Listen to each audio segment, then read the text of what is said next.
जब मैं आप लोगों को ये कहानियाँ सुनाता हूँ तो मेरे दिमाग में हज़ार तरह की बातें चल रही होती हैं कि आप लोग मुझे कैसे जज करेंगे, आप लोग मेरी मानसिकता को कैसे जज करेंगे। क्योंकि मेरी सुनाई हुई कहानियाँ बहुत ज़्यादा डार्क और खून खराबे से भरी होती हैं। कुछ लोग इसे अंधविश्वास मानते हैं और कुछ लोग इसे एंटरटेनमेंट पर्पज़ की तरह लेते हैं। और आज की कहानी भी बहुत ज़्यादा डार्क और खून खराबे से भरी हुई होने वाली है।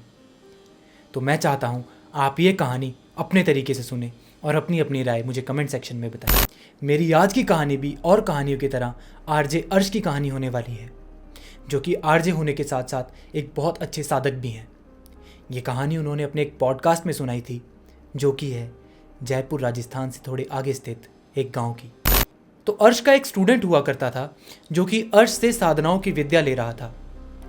एक दिन उन्होंने अर्श से कहा कि मेरे घर में कुछ सही नहीं चल रहा है, आप आकर एक बार देखें, मेरे घर में रह कर देखें कि मेरे घर में क्या परेशानी है। तो अर्श ने कहा कि हम काफ़ी समय से कहीं घूमने भी नहीं गए हैं, तो इसी बहाने घूमना भी हो जाएगा और तुम्हारे घर चलकर देख भी लेंगे कि कुछ सही या गलत है भी या नहीं।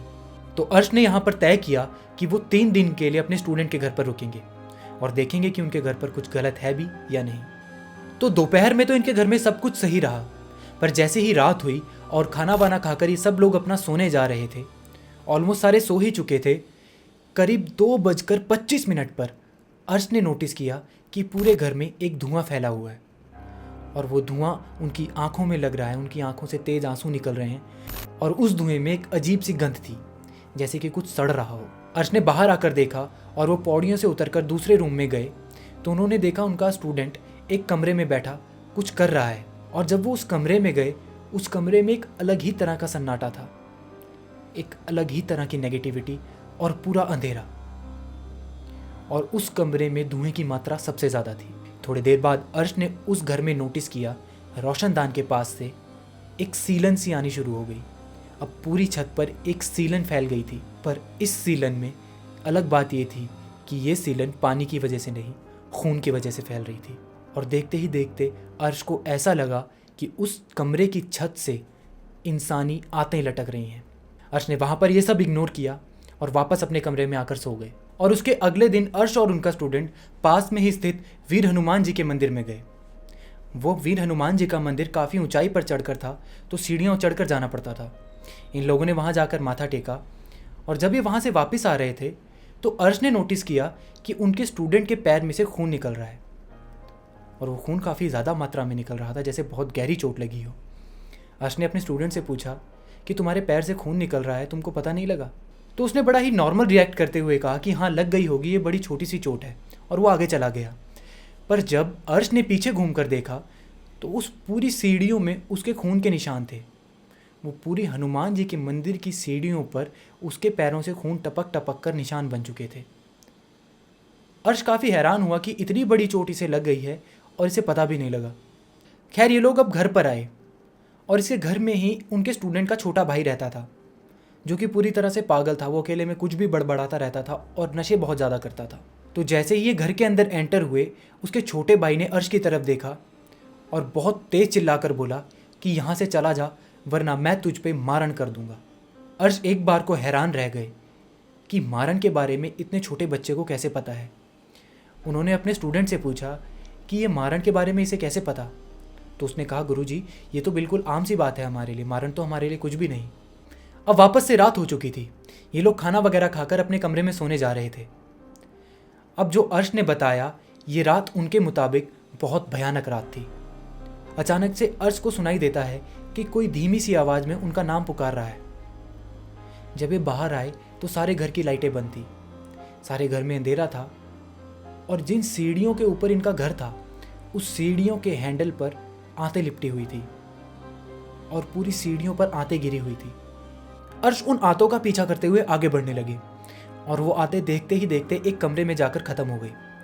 जब अर्श उस कमरे में पहुंचे तो उन्होंने देखा उस कमरे में बीचों बीच में एक अग्नि जल रही है और उस अग्नि के पास उनका स्टूडेंट बैठा है।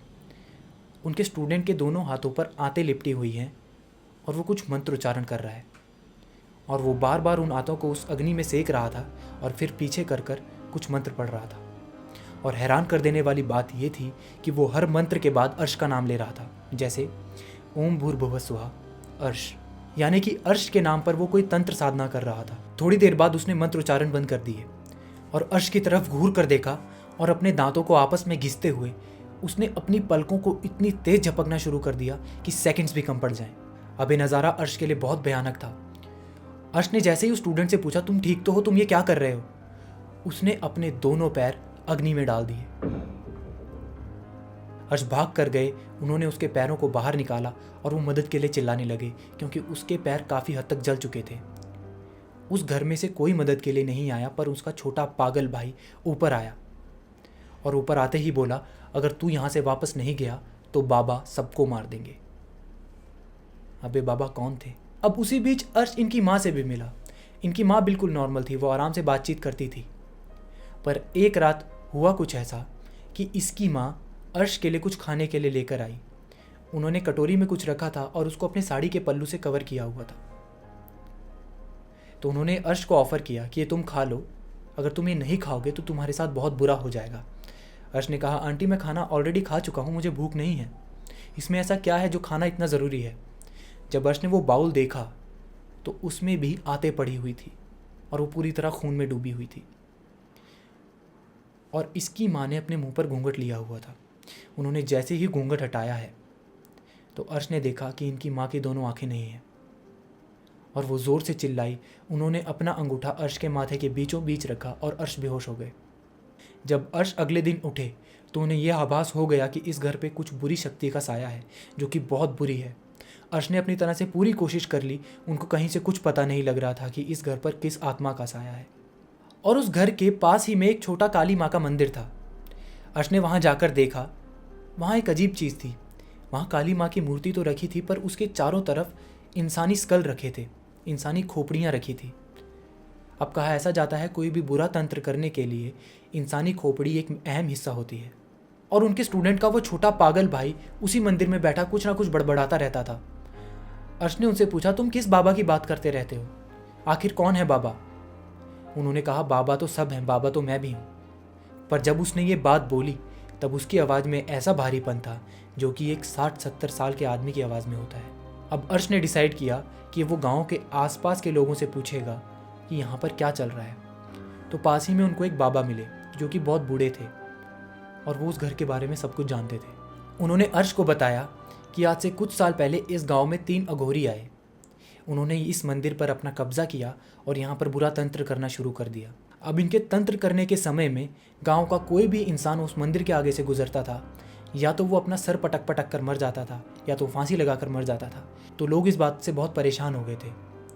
तो उन्होंने डिसाइड किया कि वो इन तीनों तांत्रिकों को मार देंगे। तो गांव के सरपंच ने एक रात अपनी बंदूक निकाली। 2:25 पर जब ये तीनों तांत्रिक बैठकर वहाँ पर कोई साधना कर रहे थे, उन्होंने उन तीनों तांत्रिकों में से एक को गोली मार दी। अब इन्होंने जैसे ही उन्हें गोली मारी, बाकी दोनों तांत्रिक वहाँ से भाग गए। पर यहाँ अजीब बात यह थी कि वो तांत्रिक मर तो चुका था, पर उसकी आंखें एक टक उस रास्ते पर घूरे जा रही थी जिस रास्ते पर से गुजरते हुए लोगों की मौत होती थी, या फिर जिस रास्ते पर से चलकर वो उसे मारने आए थे। गांव में किसी की हिम्मत नहीं हुई कि वो उस तांत्रिक की बॉडी को छुएं, क्योंकि उसका चेहरा इतना स्थिर था मानो वो अभी बोल पड़ेगा। फिर जैसे तैसे करके इस सरपंच ने उस लाश को उठाया, उसका अंतिम संस्कार भी नहीं किया और जंगल के बीचों बीच चील कौओं को उसकी लाश को डाल दिया। 3-4 दिन तक उसकी लाश वहीं पर पड़ी रही। चील कौओं ने उसकी लाश को पूरी तरह खा लिया था। अब इसकी आंतें बाहर आ गई थी, पर हैरान कर देने वाली बात यह थी कि उसका चेहरा अभी भी वैसा का वैसा था। एक भी पक्षी ने उसकी आंख नहीं खाई थी, उसका चेहरा वैसा का वैसा था। उसके चेहरे पर एक खरोंच भी नहीं थी और आंखें ऐसी कि एक टक किसी को घूर रही हों। अब इस घटना के कुछ 7-8 दिन बाद लोग वहाँ पर मरने शुरू हो गए। अब ये लोग आम तरीके से नहीं मरते थे, वो लोग खुद को फांसी लगाकर मरते थे, वो भी उसी तांत्रिक की आंतों से। और सबसे पहली मौत उसी सरपंच की हुई थी। तो जब अर्श ने उनसे पूछा कि इन बच्चों का उसमें क्या कसूर है, इन सबको ये झेलना क्यों पड़ रहा है, तो उन्होंने बताया कि जो सरपंच था वो इनका परदादा था और ये जो इनका श्राप है वो उस बुरे तांत्रिक का श्राप इनकी पीढ़ियों से चला आ रहा है। और इनका जो स्टूडेंट था वो काली कुंडली लेकर पैदा हुआ है, उसका मरना तय है, वो अपनी जवानी में ही मरेगा और वो कभी भी मर सकता है। और इसका जो दूसरा भाई है जो कि पागल है, उसका जीना लिखा है, पर वो ऐसे ही पागलों की ज़िंदगी जिएगा। वो तब तक ठीक नहीं होगा जब तक उसे एक अच्छा तांत्रिक आकर हाथ ना लगाए। बहुत से तांत्रिकों ने ऐसा करने की कोशिश की, ताकि वो बच जाएं, पर हर तांत्रिक की मौत हाथ लगाने से पहले ही हो गई। अब अर्श ने कहा कि मैं तुम लोगों को ठीक करूंगा, तुम लोग चिंता मत करो, मैं तुम लोगों को ठीक करूंगा। और उन्होंने अपनी तरफ से सारी कोशिशें करके देख ली। पास ही के वीर हनुमान मंदिर में उन्हें लेकर गए और जो जो उनसे बन पड़ा वो उन्होंने उनके लिए किया। अब कुछ 1 साल तक ये लोग ठीक हो गए। वो लड़का भी अच्छा हो गया और जो उनका पागल भाई था उन्होंने नशा करना बंद कर दिया। पर 1 साल के बाद सारी चीज़ें रिपीट होना शुरू हो गई। वापस से घर में वो मंत्रोच्चारण की आवाज़ें, वापस से वो सब आते उनको दिखने लगी। और आज भी उनको अर्श का फ़ोन आता है, वो कहते हैं हमें बचा लो। और अर्श भी पूरी तरह चाहते हैं कि वो बच जाएं, पर कुछ श्राप ऐसे होते हैं जिनका समाधान पाना असंभव होता है। तो ये थी कहानी एक ऐसे घर की जिसमें कि एक बुरे तांत्रिक का श्राप था। अब आप लोगों का इस कहानी पर क्या कहना है मुझे कमेंट सेक्शन में ज़रूर बताइएगा। आपसे मुलाकात होगी अगली वीडियो में। अगर आपको ये वीडियो पसंद आई है तो इसको लाइक करना, शेयर करना, मेरे चैनल को सब्सक्राइब करें।